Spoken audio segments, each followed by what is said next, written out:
박찬주 대장을 여러분 기억하십니까? 공관병 갑질이라고 하는 참 말도 안 되는 억울한 노명을 쓰고 군복을 벗었죠. 공관병 갑질 논란으로 해가지고 공관병을 학대했느니 갑질을 했느니 생 난리를 치고 뭐 냉장고를 10대를 해가지고 뭐 호합한 생활을 하느니 거짓말 보도를 하고 해가지고 결국은 그걸 가지고 털어도 공관병 갑질했다는 증거를 잡을 수가 없으니까 결국은 그걸로는 못 잡아놓고 뭐 지인으로부터 무슨 뭐 향응을 받았느니 어쩌느니 또 부하에 뭐 청탁을 들어줬느니 어쩌느니 그런 거 가지고 결국은 구속을 하고 그것 때문에 결국은 옷을 벗고 재판을 지금 받고 있습니다.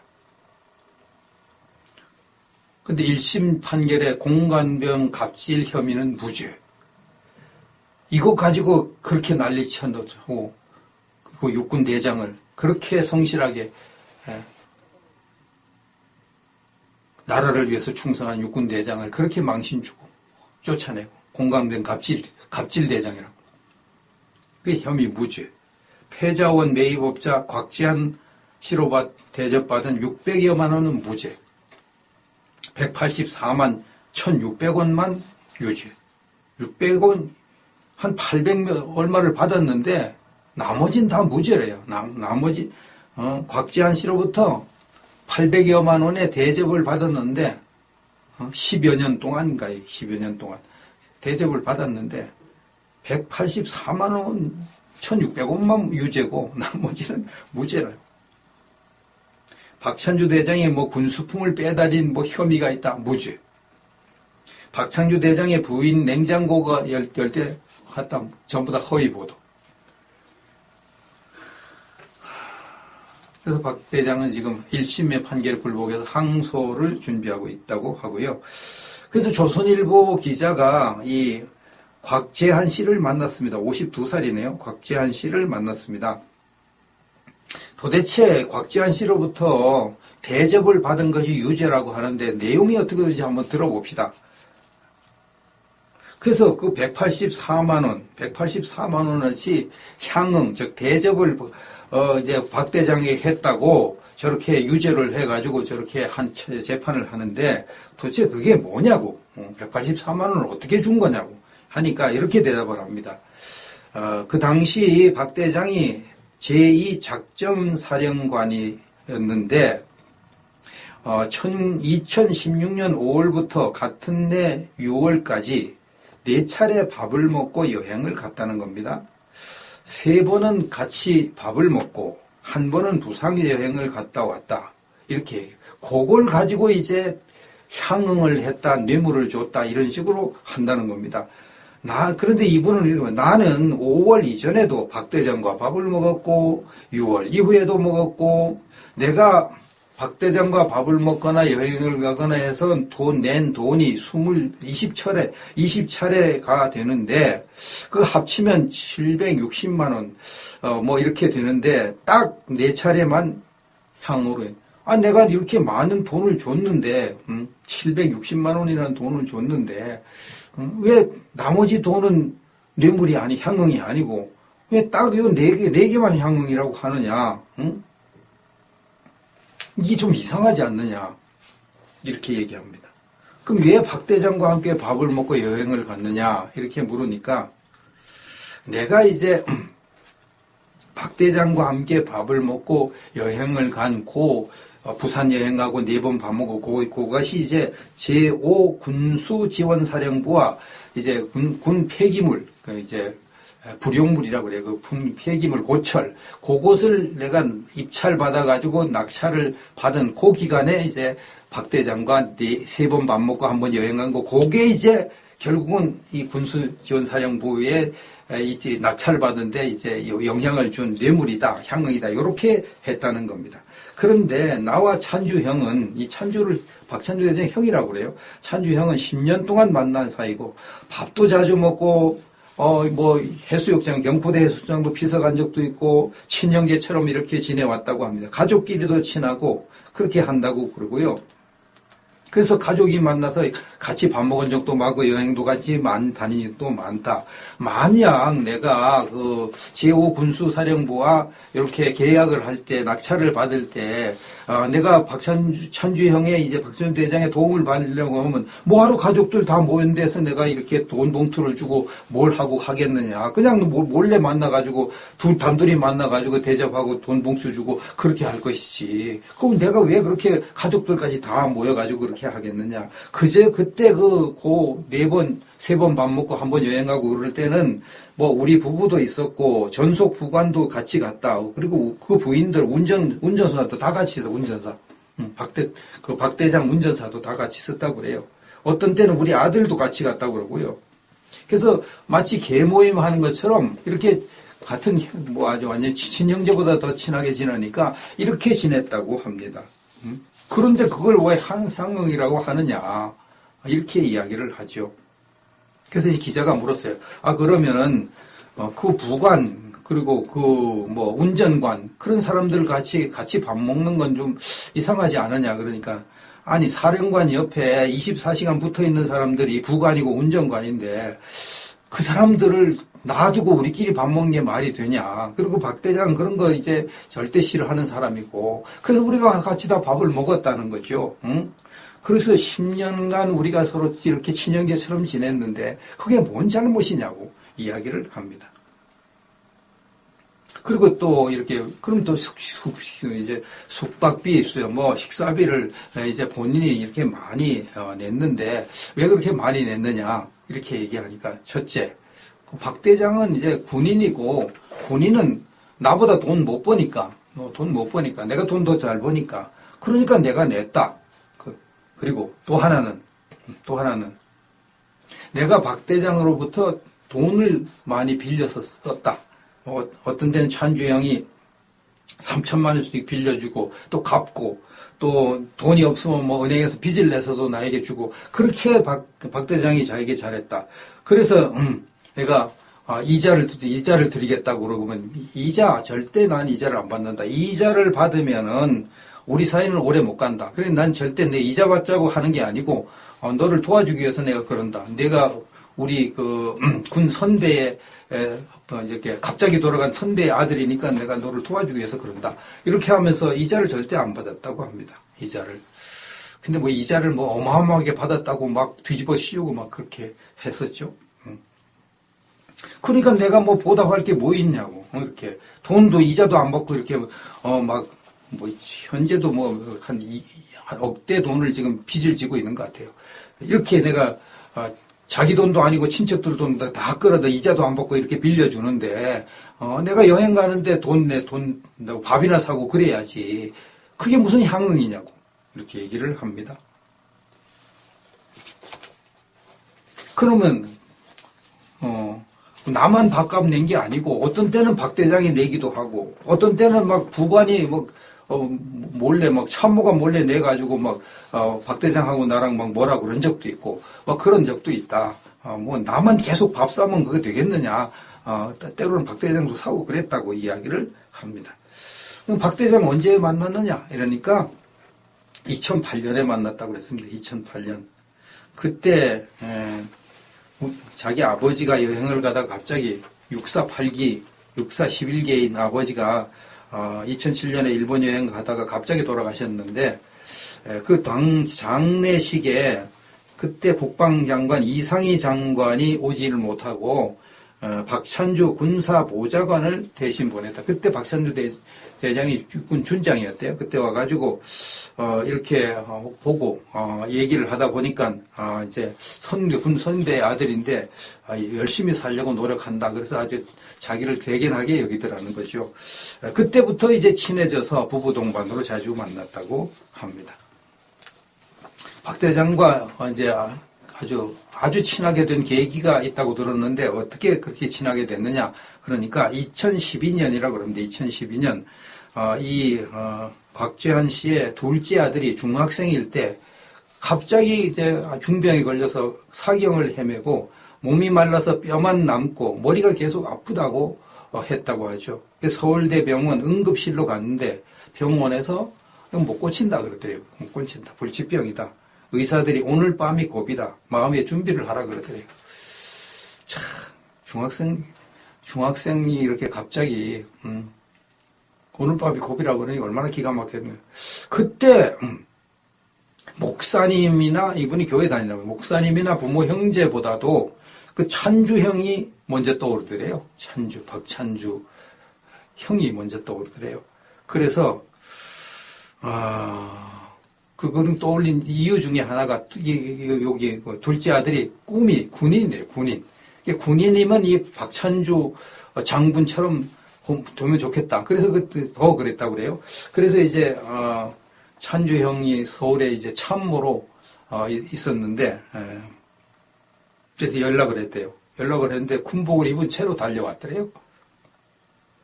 그리고 그 박찬주 준장이 그때 이제 지금도 신앙생활 잘하지만 그때 신앙생활 잘하는 그런 사람이니까 무릎을 꿇고 병상에 있는 둘째에게 통성으로 안수 기도를 해줬다고 합니다. 병실이 눈물바다가 되었다 그랬습니다. 이 장군이요. 얼마나 간절하게 그 중학생을 위해서 기도를 간절하게 했으면 병실이 눈물바다가 되고 다른 병자도 눈물을 흘릴 정도가 됐겠느냐? 다른 사람도. 그런데 둘째가 며칠 뒤에 배가 고프다면서 20일 만에 아무 일도 없던 것처럼 퇴원했대요. 20일 만에. 배가 고프다면 밥 먹고 20일 만에 전혀 퇴원을 했대요. 그 아이가 지금은 건강해서 해병대에 가 있다. 해병대 지금. 그때 둘째가 살아나서 눈물을 쏟으면서 하는 말이 박장군님은 생명의 은인, 큰아버지, 세상에서 제일 존경하는 분. 이렇게 이야기를 하다. 자기 생명, 그분의 기도로 자기 생명이 살아났으니까. 그래서 둘째 방에 가면 찬주형 프로필로 도배를 해놨다. 우리 관계가 그런 겁니다. 그때는 지금도 아주 박찬주 대장 프로필로 도배를 해놓고 그렇게 박찬주 대장을 존경하고 따른다고 하죠. 그런 사이라고요. 그런 사이.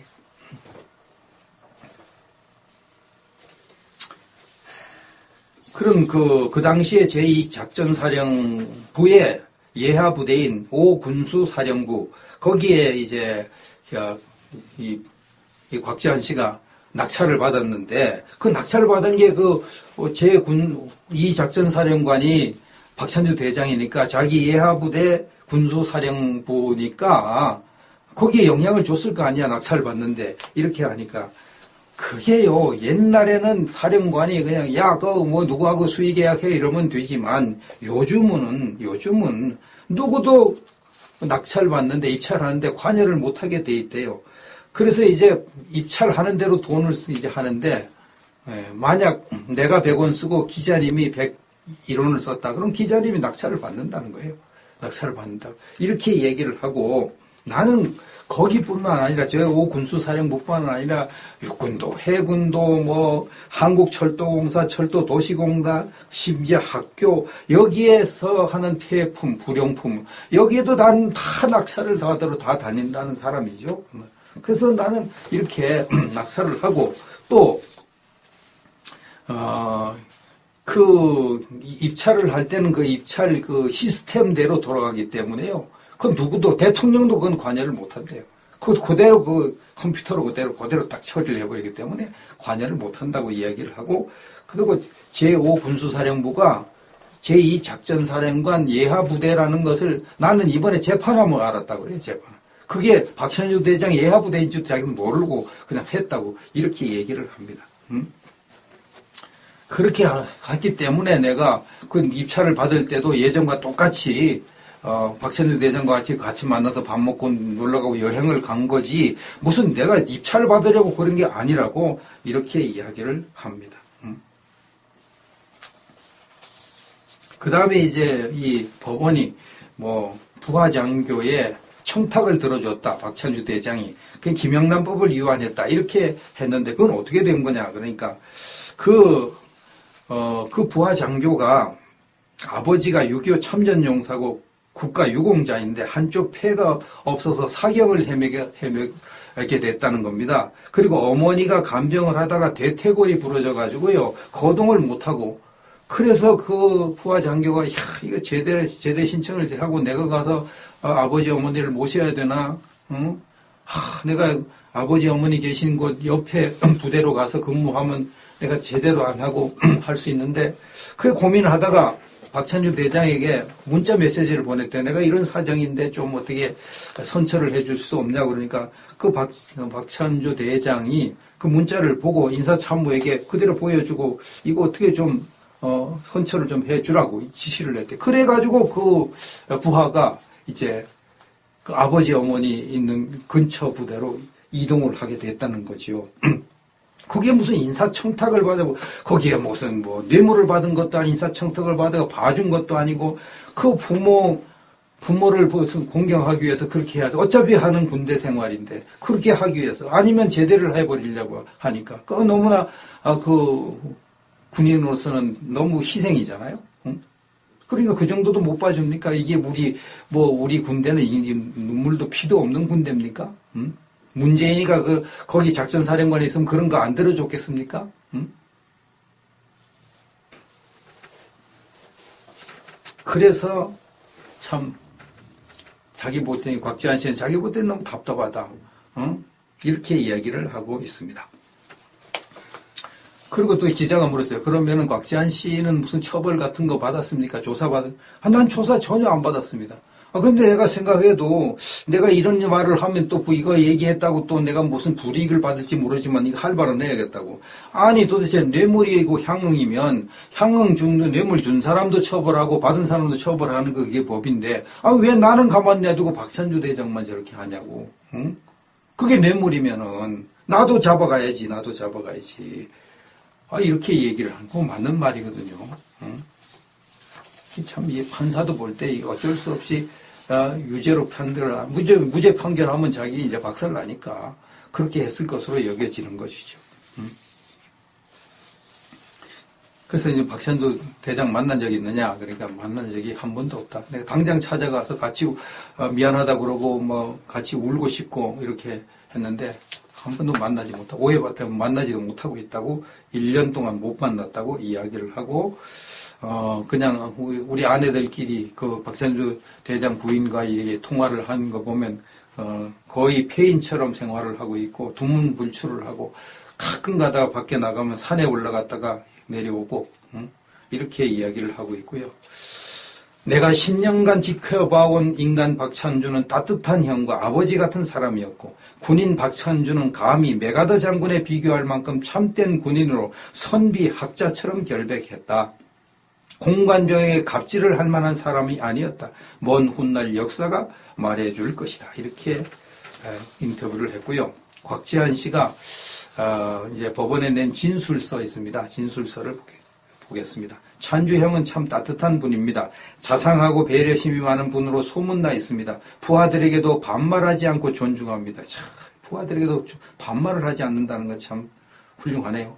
독실한 크리스천으로 교회에서 장로까지 맡고 있습니다. 술은 냄새조차 못 맡는 분입니다. 술도 하나도 안 먹고 정말 선비같이 학자처럼 결백하게 산 분이라고 합니다. 군인으로서는 기갑전의 대가입니다. 군 역사상 최초로 기갑병과 출신으로 대장을 단 겁니다. 기갑전의 대가. 북한 탱크를 물리치는데 이분이 꼭 필요하죠. 육사 37위를 대표해서 유일하게 독일 육사로 유학 가서 우등으로 졸업하셨습니다. 머리도 좋네요. 독일 육사에 가서 우등 졸업. 독일 총리가 공관으로 초청해 위로해주고 상까지 내렸습니다. 찬주 형이 사드 배치 총사령관으로 미 8군 사령관과 함께 성주 현장에 자주 나갔는데 정부가 바뀌면서 차질을 빚지 않을까 걱정을 많이 했습니다. 이게 미운털 박힐 일을 했군요. 사드 배치 총사령관 그 진두지휘했으니까 이 문정권은 사드 배치 절대 반대였지 않습니까? 사드에 애착이 많았습니다. 사드가 배치되면 북한의 1차 미사일 공격을 막아내고 대대적인 보복을 가할 수 있기 때문에 찬주 형도 북한이 함부로 모험할 수 없는 억제력을 갖게 된다고 좋아했던 기억이 납니다.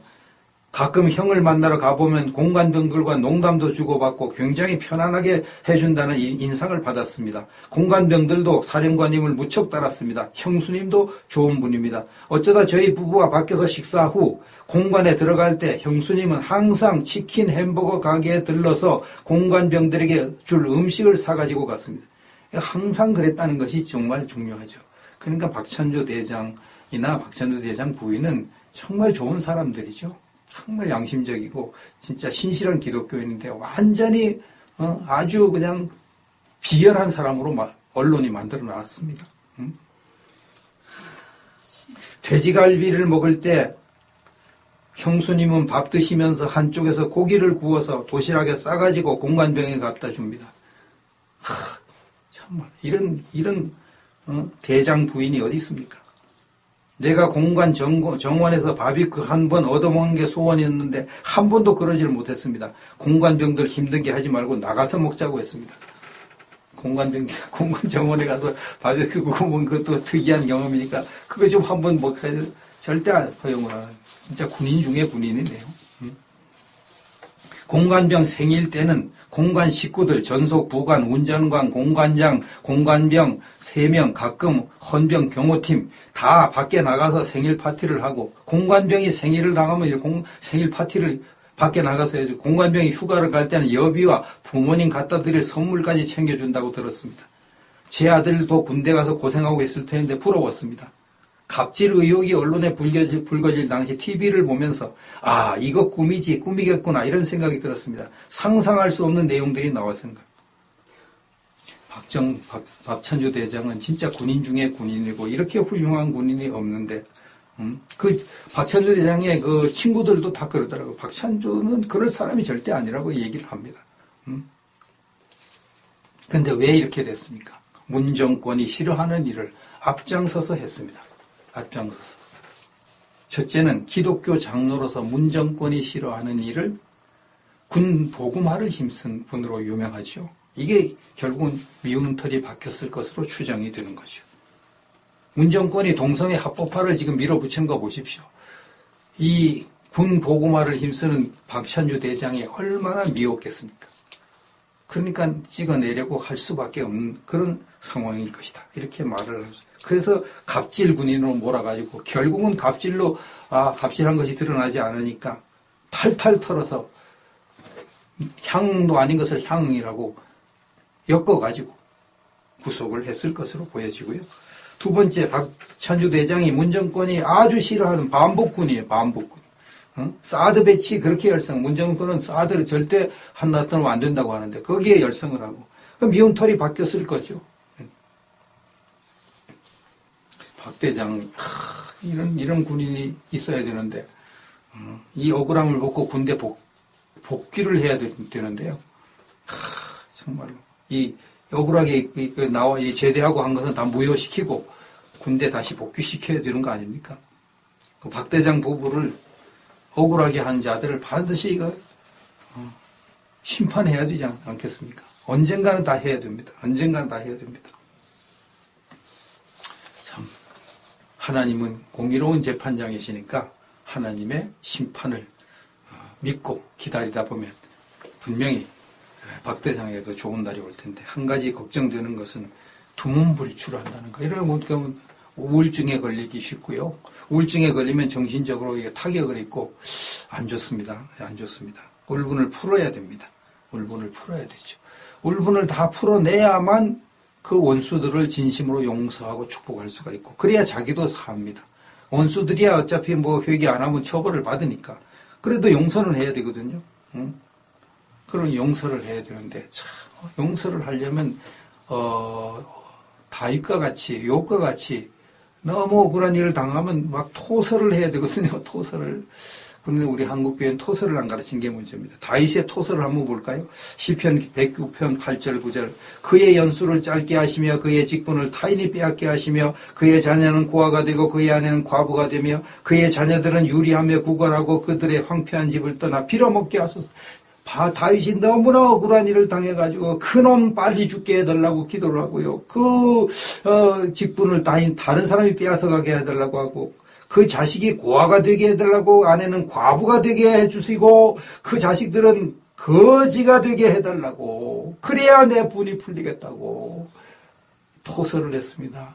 이렇게 다윗이 토설을 했기 때문에, 하나님께 자기 억울한 일을 다 털어놨기 때문에 다윗은 우울증에도 안 걸리고 자기를 괴롭힌 사람들에게 복수도 하지 않고 다 그들을 용서하고 그렇게 할 수, 자기도 살고 나라도 살고. 욥기 30장 1절. 그러나 이제는 나보다 젊은 자들이 나를 비웃는구나. 그들의 아비들은 내가 보기에 내 양떼를 지키는 개 중에도 둘만하지 못한 자들이니라. 욥이요, 얼마나 자기가 억울한 일을 당했으면 그 자기를 비웃고 조롱하고 무슨 죄를 지어서 저렇게 고생하냐고 그렇게 조롱하고 비웃는 자들을 향해서 그들의 아비들은 우리 집 양떼를 지키는 개 중에도 둘만한 못한 자들인데, 그게 뭡니까? 우리 집 개만도 못한 그런 자의 자식들이 나를 비웃는다고 막 그 아버지까지 욕을 해야 됩니다. 얼마나 억울하면 이렇게 해야 되거든요. 이렇게 토설을 해야만 우울증에 안 걸립니다. 정신분열 안 갑니다. 이렇게 토설해야만 그 자기를 괴롭힌 사람들을 진심으로 불쌍히 여기고 용서할 수가 있어요. 그럼 자기가 삽니다. 욥이 이런 토설을 많이 했기 때문에 육체질환, 정신질환 안 걸리고 다른 사람 괴롭히지도 않고 원수 갚지도 않고 전이 투사 안 하고, 그럼 자기가 이제 나중에 갑절의 복을 받는 사람이 되는 거죠. 박천주 대장도 토설을 좀 제대로 하면 방 안에서 그렇게 두문불출하고 울분을 사기고 그렇게 위험한 일을 하지 않을 텐데 하는 생각이 듭니다. 당장 자살할 것 같은 사람도요, 전인 치유 제대로 받으면은 자살할 생각이 없어집니다. 당장 자살할 것 같은 사람. 그런 사람들을 저희들이 이제 전인 치유 사역을 하면서 보거든요.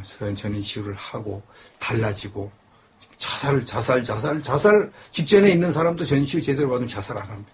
확 달라져 버립니다.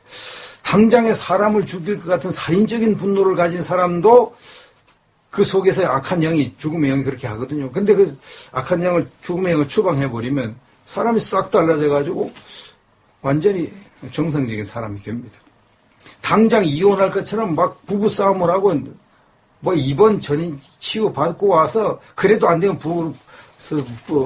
이혼한다고 그렇게 약속을 하고 왔는데 거기서 이제 음란행을 쫓아내고, 음란행은 이제 이간질시키고 싸우고 하는 그런 역할 하거든요. 음란행을 쫓아내버리면 그 인꼬부부가 돼버립니다.